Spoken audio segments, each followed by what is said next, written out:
Esto afecta a muchas personas por distintas razones. Hoy estamos hablando sobre preocupaciones relacionadas con los medicamentos. Nuestras dos invitadas del Southeast Georgia Health System, campus de Brunswick, son la doctora Misty Lake Williams, quien es médica y también vicejefa del personal médico del hospital, así como Jennifer Boykin, quien es farmacéutica clínica. Esto es Health Matters del Southeast Georgia Health System. Gracias por acompañarnos. Doctora Williams, Jennifer, hola, bienvenidas a ambas. Hola. Hola. Qué gusto tenerlas con nosotros. Entonces, primero para usted, doctora Williams, ¿qué diría que fue lo que inicialmente la inspiró a seguir una carrera en el área de la salud y en su campo específico? Well, I come from a family of teachers. So my grandmother, mother, sister, all teachers. But from a really young age, I was always Bueno, vengo de una familia de maestras. Mi abuela, mi mamá y mi hermana son maestras. Pero desde muy pequeña siempre fui la niña que quería poner una curita o sacar una astilla. Así que supe que quería dedicarme a la medicina. Soy hospitalista. Me formé en medicina interna y pediatría, pero realmente me incliné más hacia la medicina hospitalaria de adultos. Así que me encargo de atender a los pacientes aquí en el hospital. medicine, so I just take care of patients here in the hospital. O sea que desde muy temprano tenía bastante claro lo que quería hacer, ¿verdad? Sí, así es. Qué bien. ¿Y qué fue lo que primero la trajo a esta área? Yo era hospitalista en el área de DC, Maryland, y nuestro programa de hospitalistas allá estaba comenzando una nueva práctica acá. Nos mudamos para acá, habíamos visitado el área y realmente nos encantó.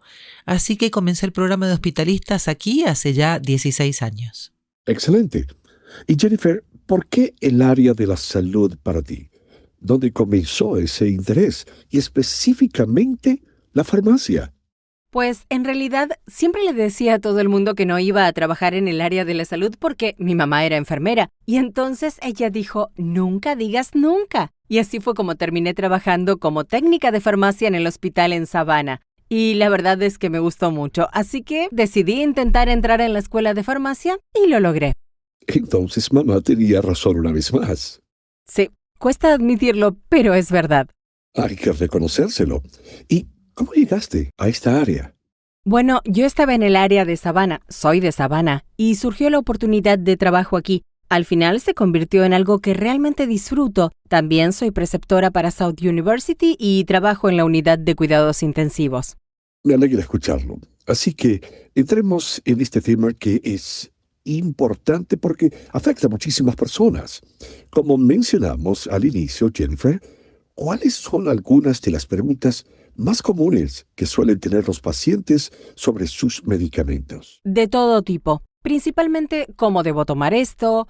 ¿Qué hago si se me olvida una dosis? ¿Lo tomo con la comida o sin la comida? Y, lo más importante, ¿qué puedo esperar de este medicamento? Que es algo que obviamente preocupa a muchos pacientes. Doctora Williams, ¿por qué es tan importante tomar los medicamentos tal cual como se recetan? ¿Y qué puede pasar si no se hace así? Porque hay personas que se automedican, como se dice, ¿no?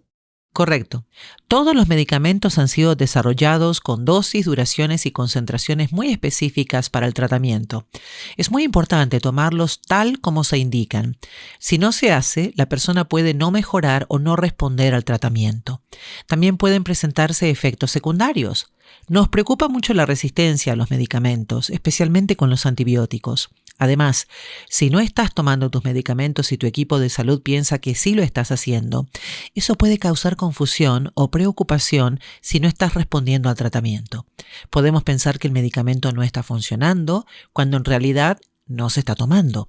Por eso es tan importante seguir las indicaciones y comunicarse con el equipo de salud.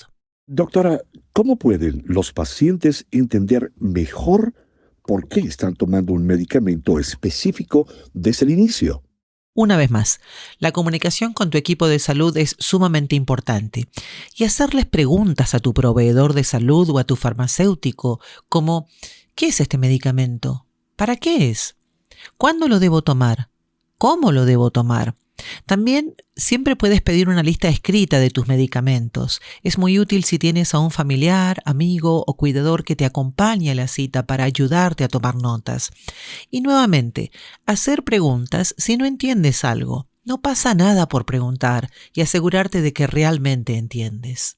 Hablando de eso, Jennifer, quienes vamos a la farmacia local y vemos a los farmacéuticos en acción, sabemos que muchas veces están abrumados contestando muchas preguntas. Así que surge la pregunta: ¿cuáles preguntas deberían hacerle los pacientes a su médico? ¿Y cuáles deberían hacerle a un farmacéutico como tú? Los médicos son quienes mejor te pueden explicar para qué es un medicamento. A veces los medicamentos tienen muchas indicaciones distintas y ellos pueden decirte qué esperan que ocurra. Por ejemplo, si estás tomando un medicamento para la presión alta, debería ayudar a bajarla. En el caso farmacéutico, nosotros podemos explicar más sobre cómo te puede hacer sentir el medicamento y cómo se debe tomar en general, además de otras preguntas, el almacenamiento y cómo usarlo de manera segura. Doctora, ¿qué debería hacer una persona si tiene miedo a los efectos secundarios de un medicamento o si de hecho los está experimentando? Ese es un tema muy importante para hablar, porque muchos pacientes están preocupados por los efectos secundarios. Es bueno estar informado y preparado, hablando con tu proveedor sobre qué puedes esperar y cuáles son tus preocupaciones. Así el médico puede entender mejor de dónde vienen esas preocupaciones. Si es que has tenido una mala experiencia antes, si algún familiar la ha tenido, si es algo que leíste en internet o en la información incluida en el paquete del medicamento. De esa manera, saben qué es lo que te preocupa y pueden mantener una comunicación abierta. También es importante prestar atención a los síntomas y avisar siempre a tu médico si estás teniendo problemas y no esperar a que se vuelvan abrumadores o a que pase mucho tiempo. Preferimos saberlo lo antes posible si es que estás teniendo algún inconveniente. Entiendo. Jennifer, hay una pregunta que siempre me ha dado curiosidad.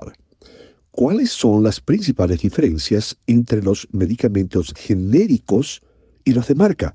¿Y cómo deberían los pacientes abordar esas opciones? Bueno, los medicamentos de marca y los genéricos suelen ser técnicamente lo mismo. Cuando la FDA aprueba un medicamento nuevo y luego sus versiones genéricas, les otorga una clasificación AB. La A significa que han determinado que es esencialmente igual. La B significa que puede no serlo. Hay algunas situaciones en las que no se recomienda hacer ese cambio de manera rápida, como los medicamentos para las convulsiones, los problemas del ritmo cardíaco o los medicamentos para la tiroides. En esos casos es importante hablar con el médico para hacer la transición y poder ser monitoreado adecuadamente. Pero en la mayoría de los casos es como cuando vas al supermercado y ves la ketchup de la marca de la tienda y la ketchup Heinz. Al final es prácticamente lo mismo. Probablemente se hacen en la misma planta y luego se envasan en botellas distintas.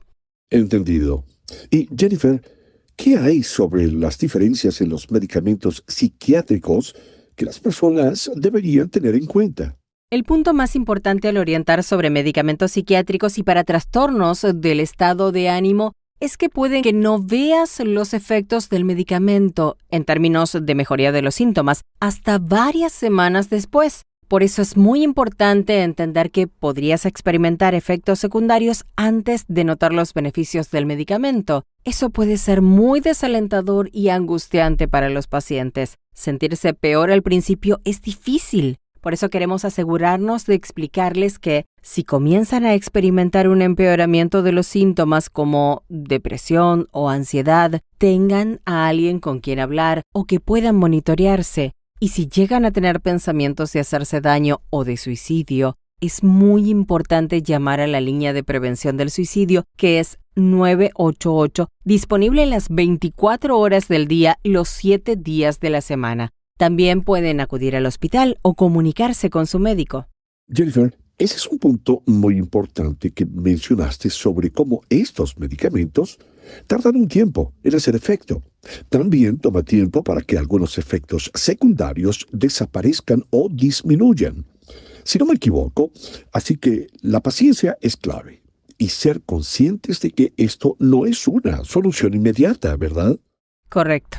A veces pueden pasar semanas y semanas antes de ver un efecto. Sin duda.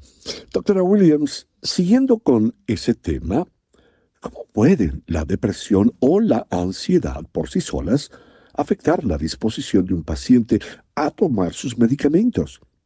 No se trata solo de la paciencia de la que Jennifer y yo acabamos de hablar, sino también de tener la mentalidad adecuada. Y a veces, las personas que necesitan estos medicamentos no tienen esa mentalidad desde el principio. Eso es un reto, ¿no?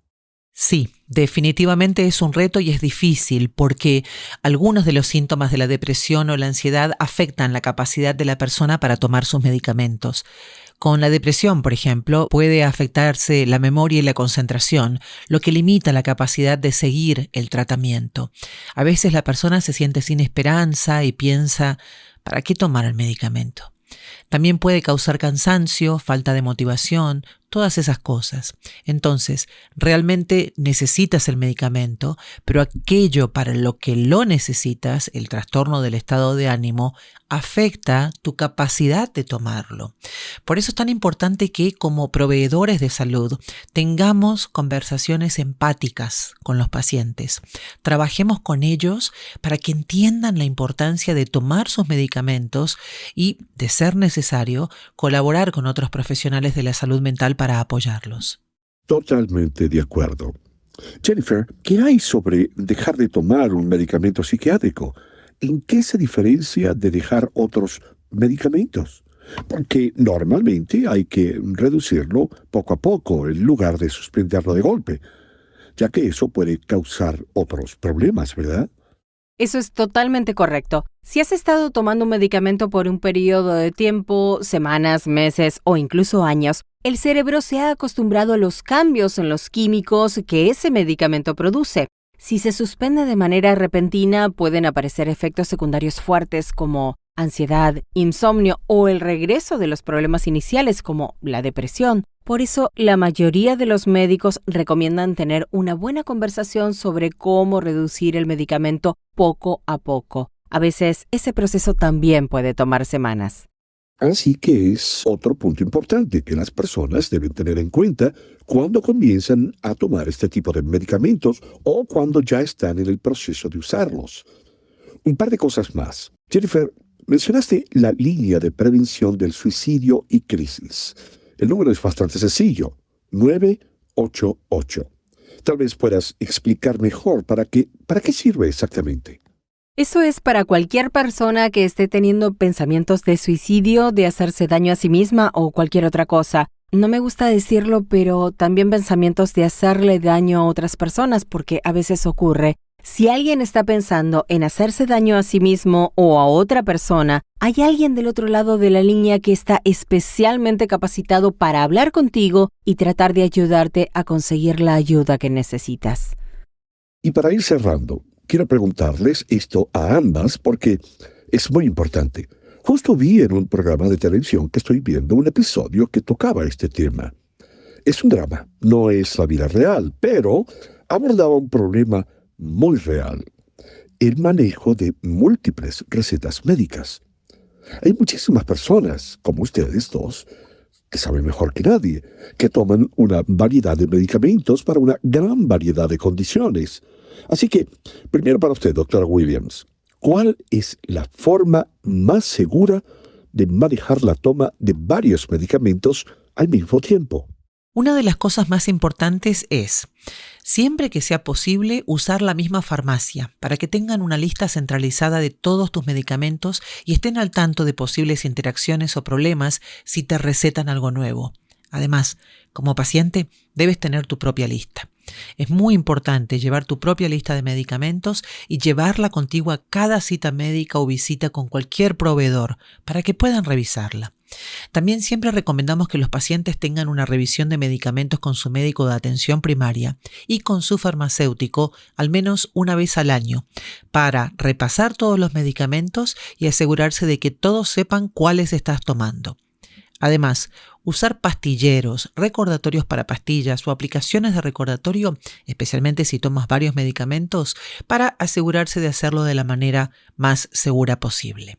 Y hablando de eso, Jennifer, además de lo que acaba de mencionar la doctora, ¿cómo pueden los pacientes que toman múltiples medicamentos asegurarse de que haya alguien que tenga el control de todo? Como se dice, que alguien sepa exactamente todo lo que estás tomando y que si se añade o se quita algo, no cause un problema mayor con lo que esté pasando en tu salud. Yes. So, for instance, that medication list we talked about, limiting it to one pharmacy, if at all possible. Sí, por ejemplo, esa lista de medicamentos de la que hablamos y limitarse a una sola farmacia si es posible. Y también tener a alguien que te ayude, especialmente en el caso de personas mayores que tienen muchas cosas que manejar. Tener un segundo par de oídos siempre es muy útil. Así que si comienzas o suspendes algún medicamento, especialmente si acabas de salir del hospital, probablemente quieras llegar a casa y separar esos medicamentos que ya tienes en tu casa. Manténlos separados. No tienes por qué deshacerte de ellos si crees que podrías retomarlos en algún momento, pero, por supuesto, puedes desecharlos adecuadamente en cualquier farmacia. También es importante asegurarte de que si tienes resurtidos automáticos en tu farmacia y te están surtiendo el medicamento mes a mes o cada 3 meses sin que tengas que solicitarlo, les informes que ese medicamento fue suspendido y asegúrate de revisar lo que estás recogiendo para no pagar por algo que no necesitas o llevarte accidentalmente a casa algo que haga lo mismo que otro medicamento que ya tienes en tu botiquín. Make sure you check what you're picking up so you're not paying for something you don't need or accidentally taking home something that's going to do the same as something else in your drug cabinet. Bueno, nuevamente, como mencionamos al inicio, creo que es un tema que no recibe suficiente atención o conversación considerando a cuántas personas afecta. Amigos, esperamos que ahora estén más familiarizados con las preocupaciones y el manejo de los medicamentos. Doctora Williams, Jennifer, sigue con su excelente trabajo, ayudando a los pacientes a mantener todo en orden. Y muchas gracias nuevamente. Gracias. Gracias. A ustedes. Y para más información, por favor, visiten sgs.org/providers. Y si este podcast les resultó útil, compártanlo en sus redes sociales. Y gracias nuevamente por ser parte de Health Matters de Southeast Georgia Health System.